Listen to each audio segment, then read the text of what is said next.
The other part of overthinking that we need to address is whether or not you actually strongly identify with being this sort of player, this super analytical thinker, strategic type of player. There's nothing wrong with those concepts. There's just a time and a place for them, as we said in the last two pieces of information here. So, what we want to do is remind ourselves that our brain doesn't do the throwing, the brain doesn't throw the bag, it's the body. So, yes, the brain trains the body, but then once we're in the tournament and in the game, we have to let the body take over. So, it's not the time for it. But if your identity is all wrapped up and this is who you are, then it's time to check your identity.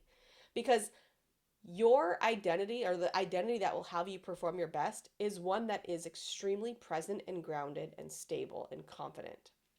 If you're going to identify with anything, try to find those words: calm or fired up, whichever personality you are, playful, if that's your personality. Identify with these things as opposed to the thinker, the analyzer. I hear so many times when I've had conversations with people, oh, I'm just type A. I'm just super analytical. I just like to analyze everything I do.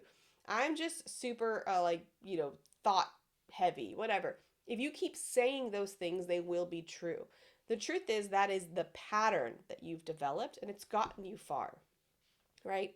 Overthinking, overanalyzing, staying in your head is a survival tactic and it's gotten you here. And this has probably happened way before you ever picked up a bag. It's way deeper than that.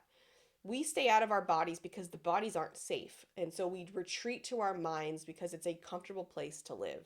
And that is what got you here. And thank you, brain, body, for all that you do.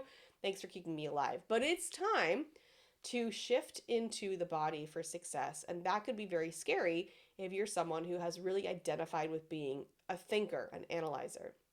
So it's going to take a little bit of time to be able to even acknowledge that A, this is happening, and B, what the heck does it mean to be in my body? I don't even know what that feels like. What's embodiment, right? What's living in my body? And some things you can do just to practice this outside of cornhole to make it a little bit easier. Start to have mindful practices in place other places. Like when you're exercising or moving. So if you're not an exerciser, even if you're just kind of walking from your car to your door, what muscles are firing? And if you're exercising, really pay attention to this. What muscles are moving my body right now? What's pushing this? What's pulling that? What's initiating this movement? And be really focused on what your body's actually doing in these moments. And the other place I love to use it is with eating. What am I tasting right now? What's my breathing like? How am I feeling when I'm eating? How can I remove all distractions and literally just focus on the food in front of me and enjoying that? Now, with your hobbies, it's fairly easy to be mindful and present because you love what you're doing.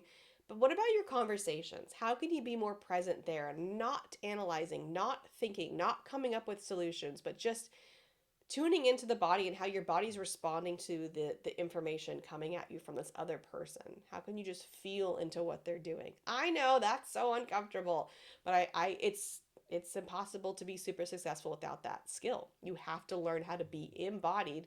It's your body that throws the bag. So it's something you're going to have to learn if you like it or not.